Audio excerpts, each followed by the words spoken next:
This is the wind on the Morley Flats, or Minithini Flats. It is only minus 10 after being minus 30 and below all week. But this is pretty spectacular, everyone. And there is the approach of the Rocky Mountains from the east side, Mount Yamnuska out in front of us there.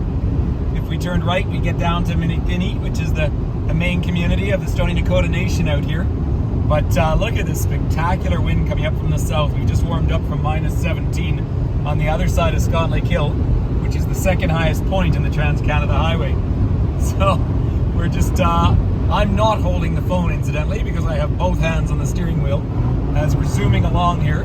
But this is incredible to see. So Happy New Year, January 1st, 2022. I guess I have to move over for the truck that's racing up behind me. I just have to share the wind. I'm out in the flats right before the entrance to the Rocky Mountains. As you can see, this Kananaskis country. This is incredible. This is just the most incredible wind coming down here. We've warmed up to minus 10 degrees. So I'm out in what we used to call Morley Flats here.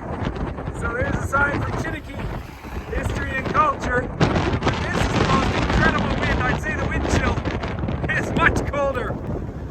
I can barely breathe. That's amazing here. Happy New Year, everyone.